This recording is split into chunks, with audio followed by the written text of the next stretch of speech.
अगर हमने हुसैन का परचम उठा लिया, अगर हमने अब्बास का परचम उठा लिया, अगर हमने करबला वालों का अलम उठा लिया, वो हराम हो गया।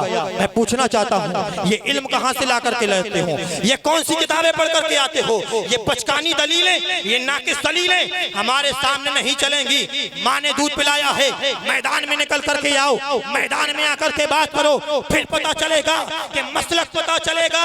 अगर खुल करके बात हो, हम तो अली के साथ हैं, तुम किसके साथ हो?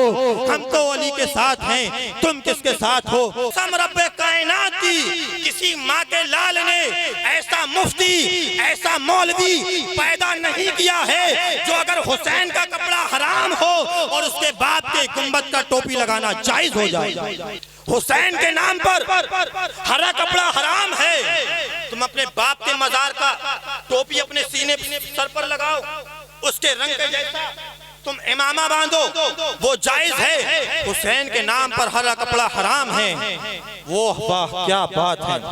आगे चलो, हुसैन के नाम पर अलम उठाया, फतवा दे दिया कि साहब निकाह टूट जाएगा, ताजिया देख लिया निकाह टूट जाएगा, ताजिया आता हो निगाहें नीची कर लो, मुंह फेर करके चले जाओ।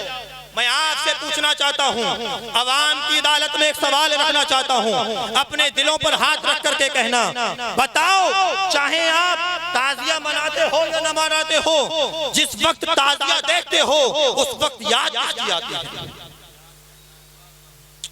जिस वक्त ताजिया देखते हो उस वक्त याद किसकी आती है? आप अगर किसी गैर मुस्लिम से भी पूछोगे ना तो वो भी यही कहेगा कि ताजिया देखने के बाद रसूलुल्लाह के नवासे, करबला के शहीद, शहीद आजम इमाम हुसैन की याद आया करती है। ये ताजिया कोई दुनिया को नुमाइश करने का जरिया नहीं है, ये दुनिया के सामने ऐलान करने का मकसद है कि देखो आज भी हुसैनी जिंदा हैं, आज भी हुसैन का नाम लेने वाले जिंदा हैं। ताजिए के साथ में हम कोई गाने नहीं गाते हैं, हम कोई खुराफात नहीं गाते हैं, हम तो दुनिया के सामने ये ऐलान करना चाहते हैं कि देखो जितनी खानकाहें हो, चाहे चिश्ती हो, चाहे मदारी हो, चाहे कादरी हो, चाहे कदीरी हो, चाहे सोहरवर्दी हो, चाहे नक्शबंदी हो, चाहे रिफाई हो, इस हिंदुस्तान के अंदर जितनी खानकाहें, कदीम खानकाहें हैं, सब ताजिया बनाती हैं, क्योंकि उन्हें मालूम है कि जब तक ताजिया बनाते रहेंगे यजीदियों के सीने पर छिपता रहेगा, इन यजीदियों को परेशानी होती रहेगी, हुसैन का नाम बुलंद होता रहेगा और यजीद की रुसवाई जहां में होती। ये ताजिया, इससे तुम्हें परेशानी हो गई। अभी उर्स होगा, बहुत सारे साल में उर्स होते हैं, हर साल का उर्स होता है। एक झंडा लिया, झंडा लेने के बाद में उसमें फूल बांधते हैं और फिर एक बड़ी सी ऊंची सी जगह पर जाने के बाद उस झंडे को लहराते हैं और उसका नाम दिया जाता है परचम कुशाई। अल्हम्दुलिल्लाह अल्हम्दुलिल्लाहि रब्बिल आलमीन वलाकिबतुल मुत्तकीन वस्सलातु वस्सलामु अला रसूलिही मुहम्मदिन व अला आलिहि तय्यिबीन ताहिरीन व अस्हाबिही अजमईन, खुसूसन अला सय्यिदिना बदील हक़्क़ि वल मिल्लति व दीन मदारिल आलमीन। अम्मा बाद, फ़ाऊज़ु बिल्लाहि मिनश शैतानिर रजीम, बिस्मिल्लाहिर रहमानिर रहीम। वला तक़ूलू लिमन युक़्तलू फ़ी सबीलिल्लाहि अमवात बल अहयाअ वलाकिन ला तशऊरून। आमन्तु बिल्लाहि सदक़ल्लाहुल अज़ीम व बल्लगना रसूलुहुन नबियुल अमीनुल मतीनुल मुबीनुल करीम व नहनु अला ज़ालिका लमिनश शाहिदीन व शाकिरीन वल्हम्दुलिल्लाहि रब्बिल आलमीन। मैं अपनी बात का आगाज़ करता हूँ, उससे कबल आइए हम और आप एक मरतबा और दुरूद पाक पढ़ने। अल्लाहुम्मा सल्ली अला सय्यिदिना शफ़ीना व अला आलि सय्यिदिना हबीबिना मौलाना मुहम्मदिन बारिक वसल्लिम। सलातु व सलाम अलैका या रसूलुल्लाह या नबी अल्लाह या हबीब अल्लाह सल्लल्लाहु अलैहि वसल्लम। हर इब्तिदा से पहले, हर इंतहा के बाद, हर इब्तिदा से पहले, हर इंतहा के बाद ज़ाते नबी बुलंद है ज़ाते खुदा के बाद। हर इब्तिदा से पहले हर इंतहा के बाद ज़ाते नबी बुलंद है ज़ाते खुदा के बाद। और दुनिया में एहतराम के काबिल हैं जितने लोग, दुनिया में एहतराम के काबिल हैं जितने लोग, हम सबको मानते हैं मगर मुस्तफ़ा के बाद, हम सबको मानते हैं मगर मुस्तफ़ा के बाद। और दौरे हयात आएगा कातिल कज़ा के बाद, है इब्तिदा हमारी तेरी इंतहा के बाद। दौरे हयात आएगा कातिल कज़ा के बाद, है इब्तिदा हमारी तेरी इंतहा के बाद। और कत्ले हुसैन असल में मर्गे यजीद है, कत्ले हुसैन असल में मर्गे यजीद है। इस्लाम जिंदा होता है हर करबला के बाद, इस्लाम जिंदा होता है हर करबला के बाद। कत्ले हुसैन असल में मर्गे यजीद है, इस्लाम जिंदा होता है हर करबला के बाद। और हुसैन जिंदा है दस्तूरे जिंदगी की तरह, हुसैन जिंदा है दस्तूरे जिंदगी की तरह। शहीद मरता नहीं आम आदमी की तरह, हुसैन जिंदा है दस्तूरे जिंदगी की तरह। शहीद मरता नहीं आम आदमी की तरह। और यजीद मिट गया शाम के अंधेरों में, यजीद मिट गया शाम के अंधेरों में। हुसैन फैले हैं दुनिया में रोशनी की तरह, हुसैन फैले हैं दुनिया में रोशनी की तरह। यजीद मिट गया शाम के अंधेरों में, हुसैन फैले हैं दुनिया में रोशनी की तरह। और करबला जाएंगे बेखौफो खतर जाएंगे, करबला जाएंगे बेखौफो खतर जाएंगे। राह दुश्वार है जाने की मगर जाएंगे, करबला जाएंगे बेखौफो खतर जाएंगे। राह दुश्वार है जाने की मगर जाएंगे। और रास्ता रोक ना पाओगे बिछा कर बारूद, रास्ता रोक ना पाओगे बिछा कर बारूद। करबला फिक्र में रखेंगे गुजर जाएंगे, करबला फिक्र में रखेंगे गुजर जाएंगे। रास्ता रोक ना पाओगे बिछा कर बारूद, करबला फिक्र में रखेंगे गुजर जाएंगे। और दश्ते बला को अर्श का जीना बना दिया, जंगल को मुस्तफा का मदीना बना दिया, हर जर्रे को नजफ का नगीना बना दिया। तूने हुसैन मरने को जीना बना दिया, तूने हुसैन मरने को जीना बना दिया। और सिरात इश्क में कितना बड़ा मकाम लिया, सिरात इश्क में कितना बड़ा मकाम लिया। अदीब खुश हूँ कि होशो खिरत से काम लिया, सिरात इश्क में कितना बड़ा मकाम लिया। अदीब खुश हूँ कि होशो खिरत से काम लिया। और अज़ल में सामने लाए गए जो रहनुमा, अज़ल में सामने लाए गए जो रहनुमा, तो मैंने दामने कुतुबुल मदार थाम लिया, तो मैंने दामने कुतुबुल मदार थाम लिया। आइए एक मर्तबा और नबी और आले नबी की बारगाह में दुरूद पाक पढ़ लीजिए। अल्लाहुम्मा सल्ली अला सय्यदना शफीना व अला आलि सय्यदना मौलाना मुहम्मद व सल्लिम सलातो व सलाम अलैका या रसूलल्लाह या नबी अल्लाह या हबीब अल्लाह सल्लल्लाहु अलैहि वसल्लम। मैंने कुरान पाक की आयत करीमा को तिलावत करने का शरफ हासिल किया।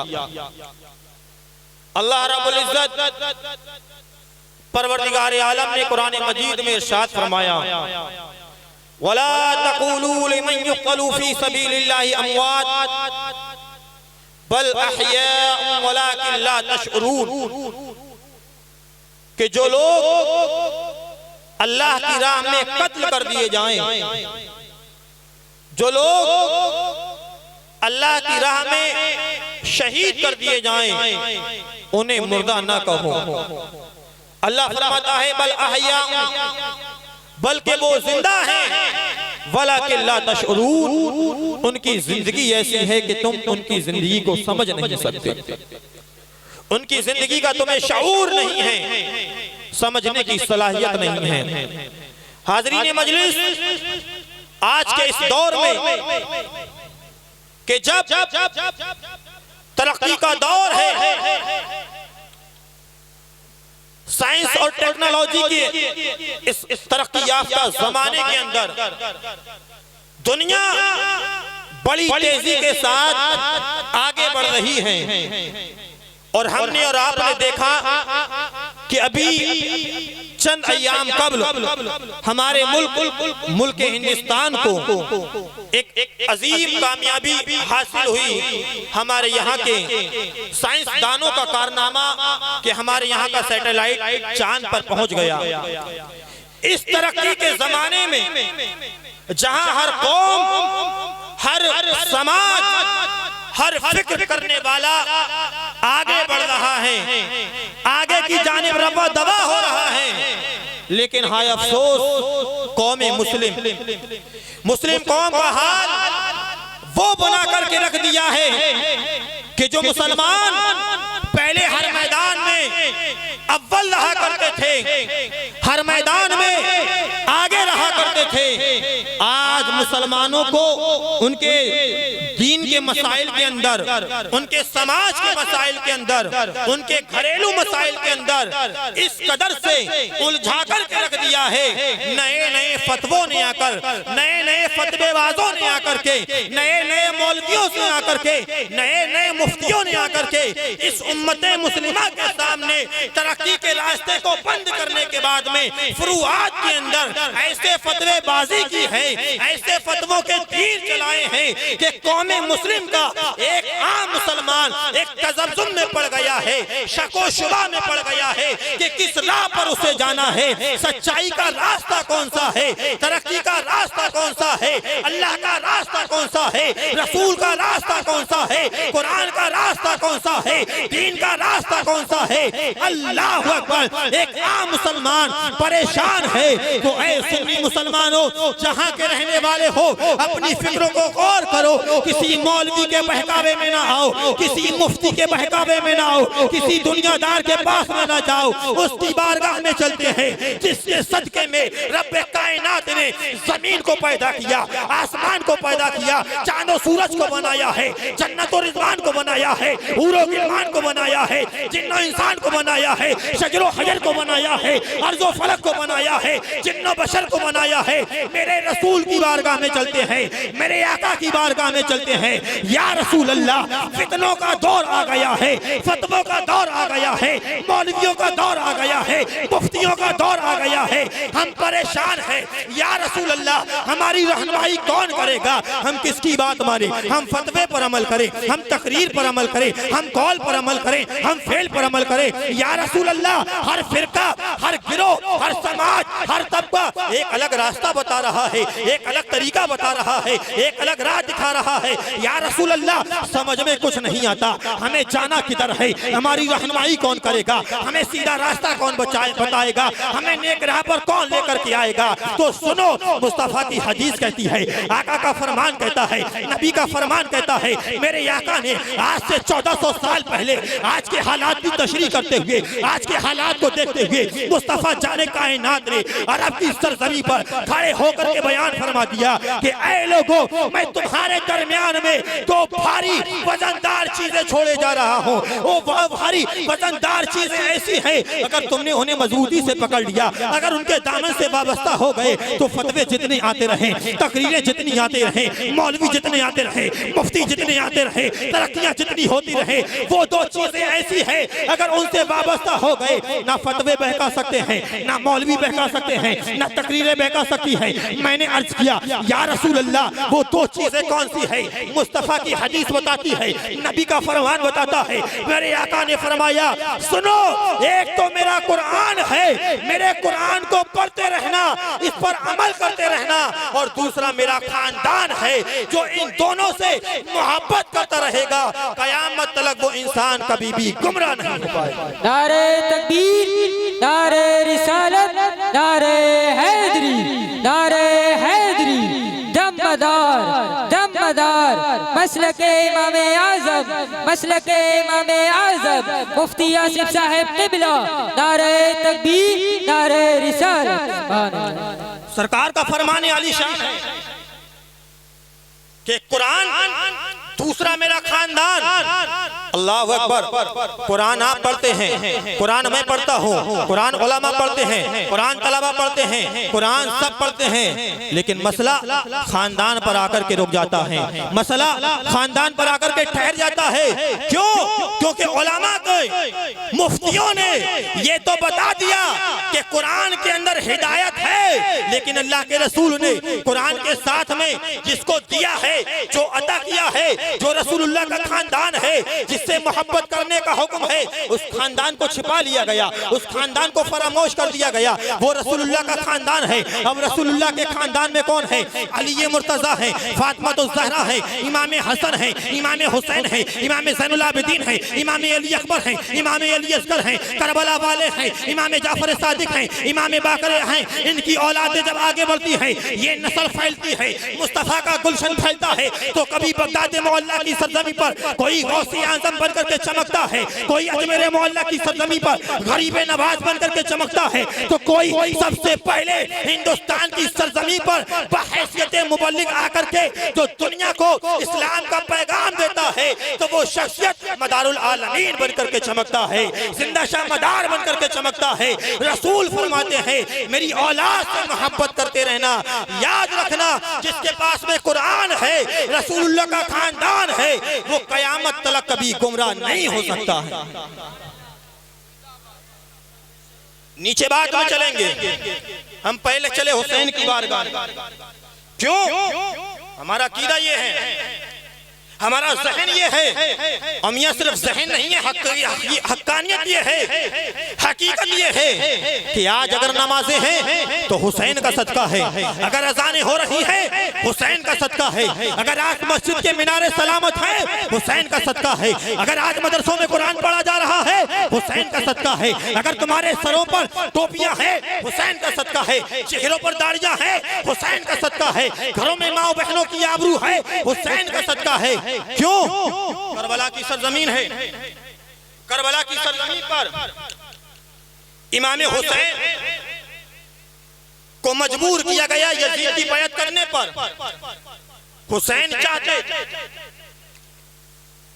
चाहते यजीद की बैत कबूल कर लेते, और अगर हुसैन बैत कबूल कर लेते तो अली अकबर शहीद नहीं होते, अली असगर को शहीद नहीं किया जाता। हुसैन अगर यजीद के हाथ में हाथ दे देते, अब्बास अलमबरदार के बाजुओं को कलम नहीं किया जाता। हुसैन यजीद के हाथ में हाथ दे देते, कासिम की जवानी को पायमाल नहीं किया जाता। हुसैन अगर यजीद के हाथ में हाथ दे देते, हबीब इब्न मज़ाहिर की बुज़दिगी को पायमाल नहीं किया जाता। लेकिन हुसैन ने हाथ नहीं दिया, हुसैन ने हाथ यजीद के हाथ में नहीं दिया। हुसैन ने अपने हाथ को बचाने के लिए अली अकबर को कुर्बान होने दिया, अली असगर को शहीद होने दिया, कासिम की जवानी को पायमाल होने दिया, अब्बास के बाजुओं को कटने दिया, हबीब इब्न मज़ाहिर को शहीद होने दिया, औनो मोहम्मद को शहीद होने दिया। लेकिन हुसैन ने यजीद के हाथ में हाथ ना दिया।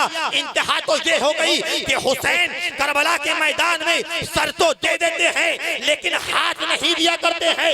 अल्लाह अकबर। हुसैन जानते हैं कि अगर यजीद के हाथ में हाथ दे दिया तो नमाजें बेकार हो जाएंगी, रोजे बेकार हो जाएंगे, कुरान पढ़ा तो जाएगा लेकिन अमल नहीं किया जाएगा, अज़ानें तो दी जाएंगी लेकिन वकार खत्म हो जाएगा, मस्जिदें तो होंगी लेकिन इज्जत नहीं होगी। अल्लाह अकबर। इमाम हुसैन ने तने तनहा इस दीन को बचाने के लिए, इस्लाम को बचाने के लिए करबला के मैदान में खानदान के बच्चों को, बूढ़ों को, जवानों को कुर्बान तो कर दिया, लेकिन हुसैन ने यजीद के हाथ में हाथ नहीं दिया। उम्मत की जिम्मेदारी क्या है? मेरी और आपकी जिम्मेदारी क्या है कि अगर हुसैन ने अपने लिए नहीं, हमारे लिए, आपके लिए, ताकि कल आपको परेशानी ना हो, आपकी मस्जिदों के मुसल्ले सलामत रहें, आपकी अज़ानें बदस्तूर कायम रहें। हुसैन ने सब कुछ कुर्बान कर दिया। इस उम्मत का हक ये था कि हुसैन को याद करते, हुसैन का जिक्र करते, हुसैन की याद में मजलिसों का इनेकाद करती है, हुसैन के नाम पर सबीलों का एहतमाम करते, हुसैन के नाम पर लंगर को लुटाते। अल्हम्दुलिल्लाह, करबला से लेकर अब तक और अब से लेकर सुबह कयामत तक ये उम्मत दो फिरकों में बढ़ गई, दो गिरोहों में हो गई। एक वो जो हुसैन से मोहब्बत करने वाले बन गए, एक वो जो हुसैन से दुश्मनी करने वाले बन गए। जो हुसैन से मोहब्बत करने वाले बने वो हुसैनी कहलाए। हुसैन के नाम पर कभी मजलिसें सजाई, कभी जलसों का एहतमाम किया, कभी लंगर को लुटाया, कभी सबीलों का एहतमाम किया।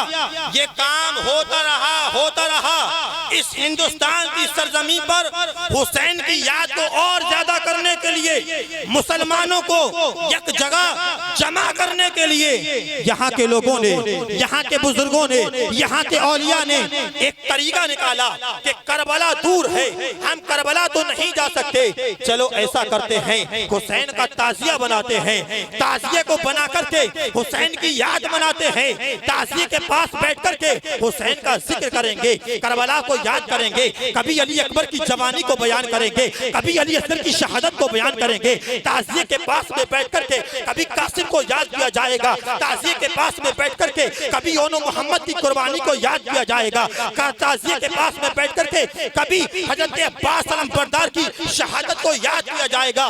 तमाम खानकाह वाले जो अल्लाह वाले थे, चाहे अजमेर वाले हो, मकनपुर वाले हो, मारेरा वाले हो, कलियर वाले हो, चाहे दिल्ली वाले हो, ये जितने औलिया अल्लाह से वाबस्ता थे, ताजिया बनाया, ताजिया बनाते रहे। ताजिए के जरिए से ये पैगाम देते रहे कि ऐ लोगों, एक जमाना वो था कि जब करबला के मैदान में 10 मुहर्रमुल हराम को इमाम हुसैन को शहीद करने के बाद में वो यजीदी ये सोच रहे थे हुसैन को मिटा दिया गया है, यजीदी ये सोच रहे थे हुसैन को खत्म कर दिया गया है, यजीदी ये सोच रहे थे हुसैन का नाम मिट गया। लेकिन देखो आज हुसैन के नाम पर ताजिया बना करके ये हुसैन के दीवाने, ये हुसैन के गुलाम, ये हुसैन के मानने वाले, ये हुसैन के चाहने वाले, ये उस्सा के हुसैन आज ऐलान कर रहे हैं, ऐ यजीद देख ले, हुसैन का नाम लेने वाले कल भी मौजूद थे, आज भी मौजूद है, और कसम रब्बे कायनाती जब तक इस रुए जमीन पर कलमा पढ़ने वाले रहेंगे,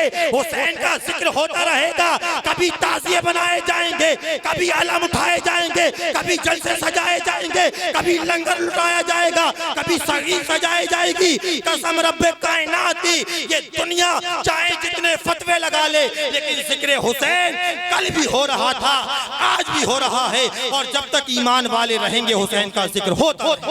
ताजियादारी, मुझे ताजियादारी हराम है। ताजिए के सामने रख कर के फाता पढ़ दी, वो हराम हो गई। शरबत हराम है, हरे कपड़े याद हुसैन में पहनना हराम है, हुसैन के नाम पर अलम उठाना हराम है, हुसैन के नाम पर लंगर लुटाना हराम है। जिक्र हुसैन की महफिल सजा ली तो तुम शिया हो गए। तरह तरह से जिस कदर भी एक सच्चे मुसलमान के जहन के अंदर, दिमाग के अंदर खुराफात इन मौलवियों को दाखिल कर मिली, ये अपनी आखिरी कोशिश तलक जहनों के अंदर खुराफात दाखिल करते रहे। मैं आपसे पूछना चाहता हूं, वो लोग जो हुसैन के नाम पर, अगर हमने मोहब्बत हुसैन में याद हुसैन मनाने के लिए अगर हरा कपड़ा पहन लिया तो हराम हो गया। बड़ी जिम्मेदारी के साथ एक सवाल रखता हूं कि अगर याद हुसैन में हरा कपड़ा हराम है, बातें सब वही हैं, नाम बदल दिए गए, आपके जहन बदल दिए गए, आपकी अक्लों के अंदर खुराफात डालती गई, परचम कशाई उर्सों की जायज है। अगर हमने हुसैन का परचम उठा लिया, अगर हमने अब्बास का परचम उठा लिया, अगर हमने करबला वालों का अलम उठा लिया, वो हराम हो गया। मैं पूछना चाहता हूँ, ये इल्म कहाँ से ला करके लाते हो? ये कौन सी किताबें पढ़ करके आते हो? ये पचकानी दलीलें, ये नाकिस दलीलें हमारे सामने नहीं चलेंगी। माँ ने दूध पिलाया है, मैदान में निकल करके आओ, मैदान में आकर के बात करो, फिर पता चलेगा कि मसलक पता चलेगा। अगर खुल करके बात हो, हम तो अली के साथ हैं, तुम किसके साथ हो? हम तो अली के साथ हैं, तुम किसके साथ हो? याद रखो मुसलमानों, ये ताजिया कोई 100 साल के मौलवी साहब हराम लिख दे तो हराम नहीं हो जाएगा। कोई 100 साल का पुराना फतवा लेकर के आ जाए कि ताजिया हराम है, क्योंकि ताजियादारी सिर्फ 100 साल से नहीं हो रही, सिर्फ 100 साल से नहीं हो रही है। इस हिंदुस्तान की सरजमी पर कमोबेश 400 या 500 साल से ताजियादारी हो रही है, और सूफिया ने, बुजुर्गों ने और अल्लाह वालों की खानकाहों के अंदर ये ताजिया उठता रहा है और इंशाअल्लाह ताला उठता रहेगा। अब मसला ये पेश आ गया कि साहब हूबहू होना चाहिए, हूबहू होना चाहिए। ताजिया तो जायज है लेकिन हूबहू होना चाहिए, असल जायज है, लेकिन आज जो ये लोग उठाते हैं ये हराम है। ठीक है, मेरा सवाल ये है कि इस हिंदुस्तान के अंदर ताजिया मोहब्बत हुसैन की अलामत है, ताजिया इश्क हुसैन की अलामत है। अगर ये वाला नाजायज है, असल जायज है, हूबहू जायज है, तो मैं सवाल आपके बारगाह में रखता हूँ, मैं सवाल आपसे करता हूँ कि ठीक है हमें बनाने का तमीज नहीं है, हमें उठाने का तमीज नहीं है। मियाँ तुम भी तो हुसैनियत का दावा करते हो, तुम भी तो हुसैन से मोहब्बत का दावा करते हो। हमारा गलत सही तुम अपना अच्छा वाला बना करके दिखा दो, हमारा नाजायज सही तुम अपना जायज वाला बना करके दिखा दो। लेकिन नहीं, तुमने जो था उस पर फतवे लगाने के बाद मसला ये पेश किया जाता है कि असल जायज है, हूबहू जायज है, और ये जो आप आज बना रहे हो ये जायज नहीं है। तो सवाल ये है, मेरा गुजारिश ये है मेरी कि ठीक है हमारा नाजायज है तुम्हारे नजदीक, अल्हम्दुलिल्लाह हमारे नजदीक जायज है, ये आपके नजदीक हो सकता है, हमारे नजदीक जायज है, तमाम खानकाहों में जायज है। आपके ना मालूम कौन सी किताबें हैं कि जिनमें नाजायज हैं, आप हमें जायज वाला बना करके दिखा दो, आप हमें असल वाला बना करके दिखा दो। याद रखो, अगर हुसैन का ताजिया जायज नहीं है तो ये जो मस्जिदों के अंदर आप खाने काबा बनवाते हो, ये जो आप मस्जिदों के अंदर मदीना मुनव्वरा का नक्शा बनवाते हो, कोई मौलवी दुनिया के अंदर ऐसा पैदा नहीं हुआ है जो ये साबित कर दे कि अगर हुसैन का ताजिया जायज है सिर्फ इस वजह से कि ये हूबहू नहीं है, तो इस वजह से फिर कोई भी मौलवी न काबे शरीफ को जायज कर पाएगा, न मदीने शरीफ के नक्शे को जायज कर पाएगा। क्यों? क्योंकि हूबहू आज तक कोई नहीं बना पाया है, हूबहू कोई माँ का लाल पैदा नहीं हुआ है जो काबे के जैसा कोई काबा बना सके, जो मदीने के जैसा कोई मदीना बना सके। जब खाने काबा और मदीनातुल मुनव्वरा अगर हूबहू हो या ना हो उसका बनाना जायज है, हम ये कहते हैं। इसी तरह से इश्क़े हुसैन में, मोहब्बत हुसैन में, उल्फत हुसैन में हूबहू हो या ना हो, अगर ताजिया है उसकी निस्बत इमाम हुसैन से है, उसका इश्क इमाम हुसैन से है, बिल यकीन जायज है, जायज है, जायज है, और वो हर वक्त जायज रहेगा। अल्हम्दुलिल्लाह अज़्ज़ा व जल्ला, ये उनकी बदनसीबी है जो इसको नाजायज समझते हैं। और अगर इसके अलावा भी किसी के जहन में ताजियादारी के ताल्लुक से कोई सवाल हो, वो इंशाअल्लाह ताला बाद में राब्ता करे, इंशाअल्लाह तसल्ली बख्श उसको जवाब देने की कोशिश करूंगा। एक एतराज और मैं यहाँ से रफा करके और अपनी बात को खत्म करके आने वाले मेहमान को आपकी सिमातों की दहलीज पर पेश करने की सादत हासिल करूंगा। ये कहा जाता है कि आप ताजिया लेकर के निकलते हो, आप खुशी का इजहार आपसे होता है, और उस दिन तो इमाम हुसैन शहीद किए गए। एक के लिए बहुत सुनिए, मौलाना है चीख चीख कर बोलते हैं कि जब आपके घर में मैयत पड़ी हो, आपके घर में किसी का जनाजा पड़ा हो, तो आप ताजिया निकालोगे, आप इस तरह से नारे लगाओगे। आइए मियां हम भी बताते हैं आपको क्या होगा। मैं आपसे पूछना चाहता हूं कि दुनिया में बेशुमार उर्स होते हैं, उर्स होते हैं, सभी लोग अल्हम्दुलिल्लाह सुन्नी हैं, औलिया अल्लाह से वाबस्ता हैं, मोहब्बत रखने वाले हैं, उर्सों के अंदर हाजिरी देते हैं। चाहे सरकार गौसे आजम की 11वीं हो, सरकार मदारुल आलमीन की 17वीं हो, हज़रत गरीब नवाज की 6ठी हो, हम हर वली के मोहब्बत करने वाले हैं, इश्क रखने वाले हैं। जब इनके उर्स का दिन आता है हम फातिहा का इत्माम करते हैं। मैं पूछना ये चाहता हूँ भैया कि अगर तुम्हें ऐसा लगता है कि इस दिन इमाम हुसैन शहीद किए गए और तुम ताजिया लेकर के निकलते हो, ये खुशी इजहार होता है इससे, और ये नाजायज है, दलील ये बनाते हो कि इस दिन इमाम हुसैन शहीद हुए, ये बनाना जायज नहीं है। क्या तुम्हारे घर में कोई मैयत पड़ी हो तो तुम नारे लगा सकते हो? मैं सिर्फ एक छोटा सा सवाल ये पूछना चाहता हूं कि उर्स किस दिन किया जाता है? बताएं आप हजरत उर्स किस दिन किया जाता है? एक जवाब होगा कि जिस दिन किसी बुजुर्ग का इंतकाल होता है, उसके बाद में जो उसके इंतकाल की 1 साल होती है, 2 साल होती है, 3 साल, जैसे जैसे साल गुजरती जाते हैं हम उतना ही उसका उर्स लेकर के चलते रहते हैं कि आज 100वां उर्स है, 105वां उर्स है, 110वां उर्स है, 600वां उर्स है। लेकिन उर्स होता किस दिन है कि जिस दिन उस बुजुर्ग का इंतकाल हुआ होता है। जो चीख चीख कर तकरीर करते हैं, मैं उनसे पूछना चाहता हूं कि जितने उर्सों में तुम तकरीर करने जाते हो या जितने उर्सों में इतनी सजावटें कराते हो, इतना लाखों का रुपया तुम उड़ा देते हो, तुम्हें हुसैन का ताजिया नाजायज लगता है, फजूल खर्ची लगता है। मैं पूछना चाहता हूं, ये 3-3 किलोमीटर जो तुम दुकानें लगवाते हो, जो मेले सजवाते हो, जो लाउड स्पीकर लगवाते हो, क्या तुम्हारे बाप मर जाए, तुम्हारा भाई मर जाए, तुम 4 किलोमीटर का मेला लगवाओगे? तुम्हारे घर में तुम्हारे अब्बा का जनाजा पड़ा हो तो क्या तुम उस जनाजे के साथ में लाउड स्पीकर से ऐलान करोगे? कहोगे बहन नहीं, वो तो उर्स होता है। मैंने कहा भाई यही तो मसला है, वो तेरे अब्बा का उर्स है, तू मनाता है, ये मेरे इमाम का उर्स है, ये हम मनाया करते हैं, ये हुसैन का उर्स है, ये हम मनाते हैं। तुझे तेरा बाप मुबारक हो, हमें हमारा इमाम मुबारक। हम हुसैन वाले हैं, हम हुसैन से मोहब्बत करते हैं। हम ये चाहते हैं, रसूलुल्लाह ने फरमाया कि दुनिया में जिससे मोहब्बत करोगे, कल कयामत में मैदान महशर में उसके साथ तुम्हें उठाया जाएगा, उसके साथ तुम्हारा हश्र किया जाएगा। अजी तुम्हारा हश्र तुम्हारे लोगों के साथ में हो। हम ये चाहते हैं हमारा हश्र हमारे हुसैन के साथ में हो।